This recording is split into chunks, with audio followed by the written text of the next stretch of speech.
صبح صبح نہا کر قریباً 7 بجے میں ایجنسی پر پہنچا اور اپنے کام میں مشغول ہو گیا۔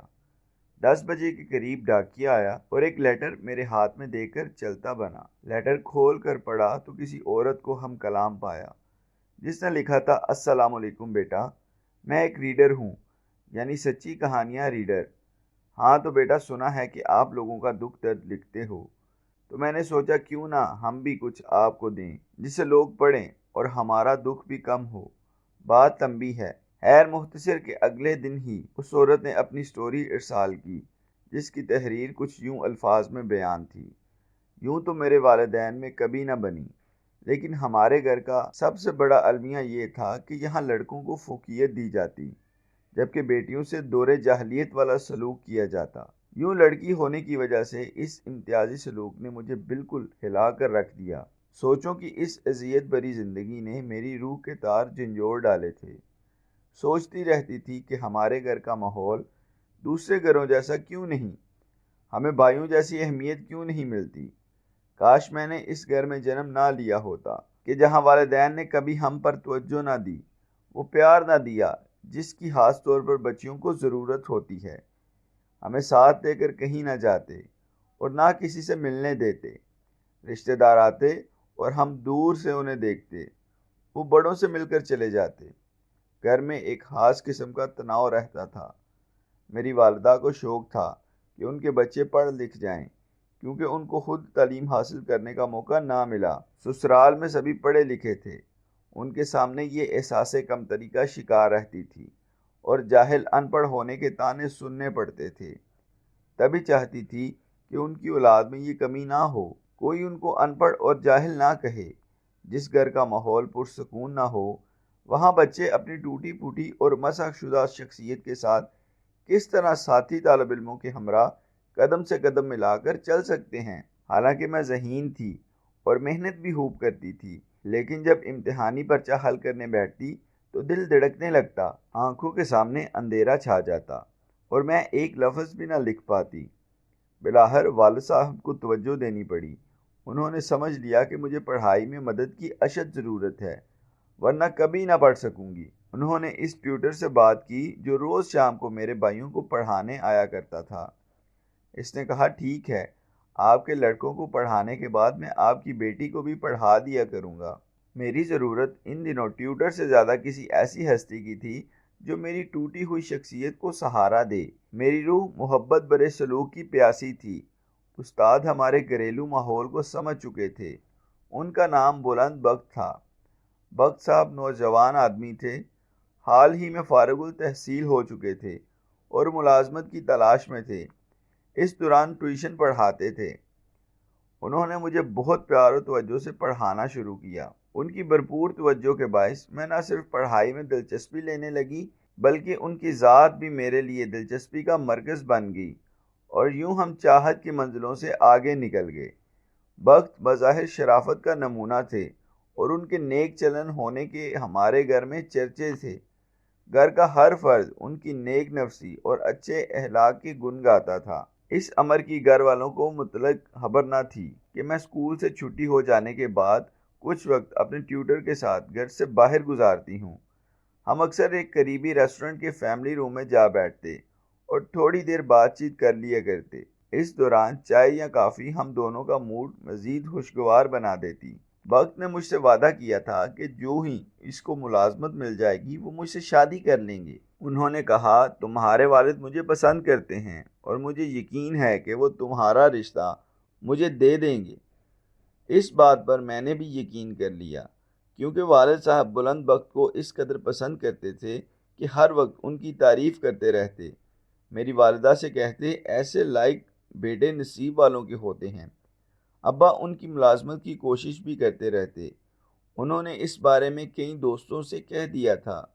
وقت گزرتا گیا اور میں بخت کو اپنا سب کچھ سمجھنے لگی۔ میٹرک پاس کیا تو سب سے زیادہ بخت کو خوشی ہوئی۔ میرے والدین کا کہنا تھا کہ یہ سب بخت کی محنت کا نتیجہ ہے، ورنہ کبرا نے کب پاس ہونا تھا۔ جب بخت پاس ہونے کی خوشی میں میرے والد کے لیے کتابوں کا تحفہ لائے تو میں نے انہیں وعدہ یاد دلایا۔ وہ بولے، میری ہمت نہیں پڑتی ایسی بات تمہارے والدین سے کرنے کی۔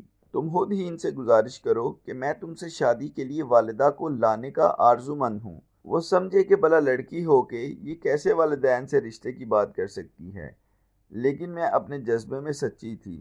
بہن کی مدد لی اور یہ بات عظمیٰ کے ذریعے والد تک پہنچا دی۔ اب جو بلند وقت آئے، امی جان نے بلا جھجک سیدھے صباح کہہ دیا، بیٹا اگر تم کبریٰ سے شادی کے آرزومند ہو تو رشتے کے لیے اپنے والدین کو لے کر آؤ۔ یہ سن کر وہ گھبرا گئے، شاید وہ یہ سننے کے لیے تیار نہ تھے، سٹ پٹا کر رہ گئے۔ تبھی ابو آ گئے۔ والدہ نے فوراً معاملہ کھول دیا۔ کبریٰ کے ابا، دیکھو بلند بخت کیا چاہ رہا ہے، یہ آپ کی فرزندی میں آنے کے خواب دیکھ رہا ہے۔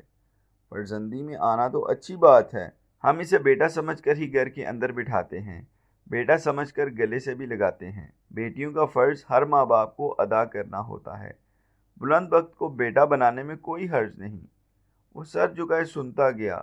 تبھی اماں نے کہا، بیٹا اگر ایسی بات ہے تو اپنی والدہ کو میرے پاس بھیجنا۔ اب سارے بہن بھائی بخت صاحب سے پوچھتے تھے کہ کب آ رہی ہیں آپ کی امی۔ وہ کبھی آج کل کرنے لگتا، کبھی سر جھکا لیتا۔ ایک دن اتفاق سے بازار میں اپنی والدہ کے ہمراہ ان کی دعائیاں خرید رہا تھا کہ اسی اسٹور پر ہماری اماں بھی آ پہنچی۔ بخت کو دیکھا، فوراً آگے بڑھی، بیٹا تم یہاں؟ پھر ان کی والدہ کی طرف دیکھا، یہ میرا بیٹا ہے، بہن دعائیاں خریدنی تھی، اور آپ کون ہیں؟ اماں نے اپنا تعارف کروایا اور سوال کیا، اب کب آ رہی ہیں ہمارے گھر؟ بلند بخت نے بتایا تھا کہ جلد آنے والی ہیں۔ خاتون کچھ نہ سمجھی، اپنا پتہ بتا دیں، کسی دن آ جاؤں گی۔ تب اماں نے پتہ سمجھا دیا۔ ایک دن وہ اپنی بیٹی کے ہمراہ آ گئی۔ میری ماں نے جتلایا کہ آپ لوگوں کا بڑا انتظار تھا، کیونکہ بخت ہمارے ہاں رشتہ کرنا چاہتا ہے اور آپ کو لانے کی بات کی تھی اس نے۔ وہ بولی، بہن جس میں اس کی خوشی اور جیسے آپ راضی، مجھے تو کوئی اعتراض نہیں، آپ اچھے لوگ ہیں، تبھی اس نے ایسا کہا ہوگا۔ یوں بھی ہمیں بچوں کی خوشی عزیز رکھنی چاہیے، ہم تو بلند بخت کی خوشی میں خوش ہیں۔ یوں دونوں خواتین نے آپس میں چند ملاقاتوں اور بات چیت کے بعد منگنی کا اعلان کر دیا۔ بخت کی والدہ نے مجھے دیکھتے ہی پسند کر لیا۔ گمان بھی نہ تھا کہ بخت نے اپنی ماں سے میرے بارے میں ذکر تک نہ کیا ہے۔ غالباً وہ یہی سمجھ رہا تھا کہ وہ مجھے خاصے دنوں تک بے وقوف بناتا رہے گا کہ ماں باپ اس رشتے پر ابھی نہیں مان رہے اور میں انہیں منانے میں لگا ہوں۔ ان کی والدہ ویسے ہی آ گئی کہ جیسے گھر میں بیٹا ٹیوشن پڑھانے جاتا ہے۔ ان لوگوں سے ملوں کہ کہاں اور کن لوگوں کے گھر جاتا ہے۔ ہم سے ملی تو مطمئن ہو گئی اور ہم انہیں پسند آ گئے۔ خوش ہوئی، رشتے کی فکر میں تھی، بیٹھے بٹھائے رشتہ بھی مل گیا۔ انہوں نے سمجھا کہ بیٹے نے لڑکی پسند کی ہوئی ہے تو بلند بخت کی خوشی پوری کر دوں۔ میرے اور اس کے والدین خوشی خوشی میرے اور بلند بخت کے رشتے پر راضی ہو گئے تھے۔ بخت کو ہوش آیا کہ ارے یہ کیا ہو گیا، مجھے پتہ نہ چلا اور مجھے بے وقوف بنا رہا تھا اور دلاسے دے رہا تھا۔ فی الحال اس کا شادی کا ارادہ ہی نہیں تھا، مگر رشتہ طے کر لینے میں ہمارے والدین نے قباحت نہ سمجھی اور یوں بری طرح جکڑا گیا۔ جب ان کی والدہ نے ہمارے گھر آنا جانا شروع کیا اور منگنی کا معاملہ طے کر لیا تو وہ اپنی والدہ سے لڑا، آپ نے کیوں اتنی جلدی رشتہ پکا کر دیا؟ مجھ سے تو پوچھ لیا ہوتا۔ ماں نے جواب دیا، ان کی لڑکی سے محبت کا چکر چلا کر تم نے شریفوں کا کام نہیں کیا۔ ایسی معصوم لڑکی کو فریب دینے کی سوچ رہے تھے تو یہ فریب خود تمہارے لیے جال ثابت ہوا۔ تم نے لڑکی سے کیوں شادی کا جھوٹا وعدہ کیا تھا؟ اب اپنا وعدہ پورا کرو۔ بالآخر بڑی مشکلوں سے والدین نے دباؤ ڈال کر شادی کی تاریخ طے کر دی۔ ہمارے گھر شادی کی تیاریاں شروع ہو گئی۔ جس روز شادی تھی اس سے 2 روز پہلے میری بڑی بہن پنڈی سے آئی۔ جب بھائی اس کو لینے اسٹیشن گیا تو بخت کو وہاں پایا۔ وہ پنڈی کا ٹکٹ لے رہا تھا۔ بھائی نے پوچھا، آپ یہاں کس کا ٹکٹ لینے آئے ہو؟ اس نے بتایا، اپنے ایک دوست کے ساتھ پنڈی اور پھر مری جانا ہے، لیکن پرسوں تو آپ کی شادی ہے، مجھے تو خبر نہیں ہے۔ بھائی نے سمجھا مذاق کر رہے ہیں۔ وہ گھر آئے اور بتایا کہ اسٹیشن پر بخت بھائی ٹکٹ لے رہے تھے، وہ دوستوں کے ہمراہ مری جا رہے ہیں۔ میرے گھر والوں نے بھی یہی کہا، تم سے مذاقاً کہا ہوگا۔ شام کو اماں ان کے گھر گئی، شادی کے بارے میں کچھ بات کرنی تھی۔ پتہ چلا وہ تو واقعی مری چلا گیا۔ اس کے والدین پریشان نظر آ رہے تھے۔ انہوں نے بہانہ بنایا کہ اس نے کافی دنوں سے ملازمت کے لیے درخواست دے رکھی تھی اور اتفاق سے آج ہی کال ملی، ملازمت پر اسے بلا لیا گیا ہے، لہٰذا اب شادی کی تاریخ کچھ آگے کر لیں۔ میرے والدین پریشان ہو گئے کہ اب شادی کی تاریخ کیسے بدلی جا سکتی ہے۔ دعوت نامے بھجوائے جا چکے ہیں اور رشتہ دار دوسرے شہروں سے آنا شروع ہو گئے ہیں، ان سے کیا کہیں گے؟ جو بھی ہو، مگر جب دولہا نہ ہو تو شادی کیسے ہو سکتی ہے؟ تاریخ بدلنا بھی ایک امر مجبوری تھا۔ بلاخر باغم باغ ہر ایک کو اطلاع کرنا پڑی کہ ناگزیر وجہ کی بنا پر شادی کی تاریخ آگے کر دی گئی۔ کہیں ٹیلی فون کیا، کہیں ٹیلی گرام دیا، جو مہمان آ چکے تھے ان سے معذرت کر لی۔ ان دنوں سیل فون کا رواج نہ تھا، ہر کسی کے گھر ٹیلی فون کی سہولت نہ تھی۔ میرے والدین بہت بڑے امتحان میں پڑ گئے۔ برادری کو سنبھالنا ایک آزمائش سے کم نہ تھا۔ وقت کا انتظار ہونے لگا، 1 ماہ گزر گیا، وہ نہ لوٹا۔ شادی کی تاریخ بھی بدلی گئی۔ خبر نہ تھی کہ کس محکمے میں نوکری ملی کہ کوئی خبر لینے جاتا اور اس کے دل کی مرضی کسی پر عیاں نہ تھی۔ وہ دراصل شادی نہیں کرنا چاہتا تھا۔ اپنے والدین تک کو اس نے اس بات کی ہوا نہ لگنے دی کہ شادی سے بچنے کے لیے وہ یہ ڈرامے کر رہا ہے، اور اس کی وجہ ایک دوسری لڑکی ہے۔ اب میرے والدین پچھتانے لگے کہ ہم نے ناحق جلد بازی میں ایسے شخص پر اعتبار کر لیا جس کی زبان پر کچھ تھا اور دل میں کچھ اور۔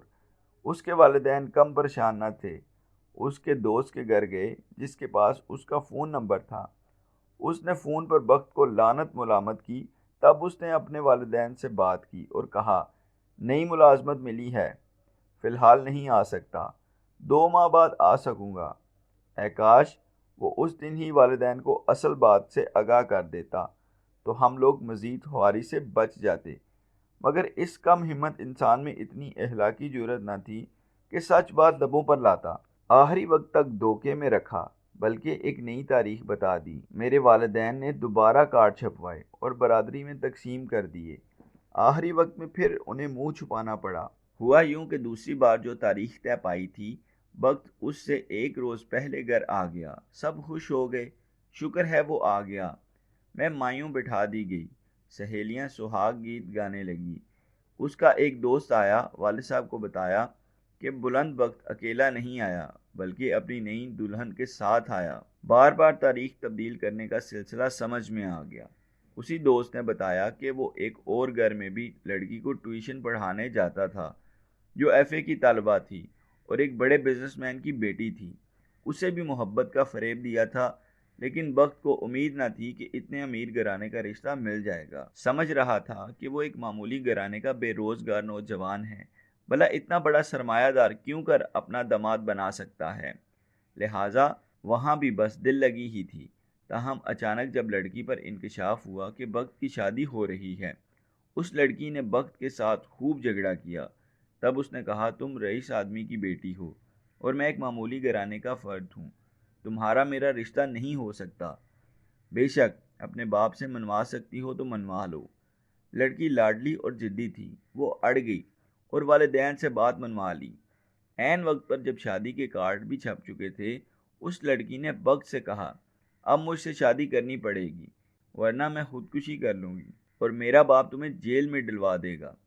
وقت کے ہوش اڑ گئے اور اس نے دوست کو تمام کہانی بتا کر مری کی راہ لی۔ جہاں اس کا ایک کلاس فیلو رہتا تھا وہاں جا بیٹھا۔ لڑکی بھی اس دوست کے پاس پہنچی اور دھمکی دی کہ اس کا پتہ دو ورنہ تمہارے گھر میں زہر پی کر جان دے دوں گی اور تم پکڑے جاؤ گے۔ اس زوراور لڑکی سے ڈر کر اس نے وقت کا پتہ بتا دیا۔ وہ وہاں پہنچی اور شادی کے لیے کہا۔ یوں وہ اسے لے آئی اور والدین سے کہا کہ دولہا آ گیا، مگر اس کے والدین شادی میں شامل نہیں ہو رہے تھے۔ آپ ہماری شادی کر دیجئے۔ اس طرح وقت کی شادی فرحانہ سے ہو گئی۔ ادھر دوسری بار میری تاریخ رکھی جا چکی تھی، پس وہ تو آ گیا مگر اپنی دلہن امیر باپ کی بیٹی فرحانہ کے ساتھ۔ یوں جو خواری میرے والدین کی قسمت میں لکھی تھی اس کا پورا سامان ہو گیا۔ وقت نے تو ڈر کر وہاں شادی کر لی، مگر میری شادی والد دوپٹہ بے رنگ ہو گیا اور مایوں کی زردی میرے وجود میں اتر گئی۔ آج اس واقعے کو برسوں گزر چکے ہیں، میرے سیاہ بال سفید ہو گئے، میں نے شادی سے ہمیشہ کے لیے توبہ کر لی۔ آج بھی جب سوتی ہوں تو ڈر کر اٹھ جاتی ہوں، کسی کی شادی ہو میں اس تقریب میں کبھی نہیں جاتی۔ مجھے شادی کے ہنگامے سے ہی ڈر سا لگتا ہے، جیسے یہ کوئی بھیانک منظر ہو جسے دیکھنے کی مجھ میں تاب نہ ہو۔ آج بے شک زمانہ بدل گیا ہے، اب لڑکیوں کے لیے وہ حالات نہیں ہیں جو ہمارے دور میں تھے۔ وہ اب برملا والدین سے بات کر سکتی ہیں، جبکہ ہمارے دور میں لڑکیاں یہ جرت نہ کر سکتی تھی۔ لڑکے بھی اپنے دل کی بات والدین کے سامنے نہیں کھول سکتے تھے، تب ہی اس قسم کے المیے جنم لیتے تھے۔ والدین بھی سیدھے سادے تھے کہ ایک دو ملاقاتوں میں اعتبار کا رشتہ قائم کر لیتے تھے، جیسا کہ ہماری دو سادہ دل والی ماؤں نے کیا اور جٹ منگنی اور پٹ بیاہ والا معاملہ کر ڈالا۔ تاہم یہ بات آج تک سمجھ نہ سکی کہ بلند وقت بزدل تھا یا بے وقوف یا دھوکے باز انسان، جس نے ایک وقت میں دو لڑکیوں سے شادی کا وعدہ کر لیا تھا۔ اللہ جانے اس نے ایسا کیوں کیا۔ وہ دو کشتیوں کا سوار تھا، مگر وہ دریا پار اتر گیا۔ اس کی عاقبت ان اندیشی کی سزا مجھے مل گئی۔ میں جو گھر کے ماحول سے بیزار تھی، اس کی توجہ اور ہمدردی پا کر اس پر اعتبار کر بیٹھی۔ اگر یہ توجہ مجھے اپنے ماں باپ سے مل جاتی تو یقیناً میں ایک شراب سے دھوکہ نہ کھاتی کہ جسے محبت کہا جاتا ہے۔ میری دونوں بہنوں کی زندگی آج کامیاب اور مطمئن انداز سے گزر رہی ہے، شاید اس لیے کہ وہ مجھ سے زیادہ مضبوط اعصاب کی مالک تھی۔ ماں باپ اور ماحول ایک ہوتے ہیں، لیکن یہ ضروری نہیں کہ سب بچے بھی ایک جیسے ہوں۔ کچھ بچے بے حد حساس ہوتے ہیں۔ والدین کو چاہیے کہ وہ اپنی اولاد کو سمجھیں اور اپنے زیادہ حساس بچوں کو ہرگز نظر انداز نہ کریں، ورنہ وہ ٹوٹ کر بکھر جاتے ہیں اور زندگی میں ناکامیاں ان کا مقدر بن جاتی ہیں۔ میرے نزدیک بچپن اور لڑکپن کی عمر میں بچوں کے لیے سب سے زیادہ ضرورت اور قیمتی دولت ماں باپ کا پیار اور ان کا آپس میں حسن سلوک ہوتا ہے۔ جس گھر میں سکون کی فضا قائم ہوتی ہے اور بچے اس پرسکون گہوارے میں پل کر کامیاب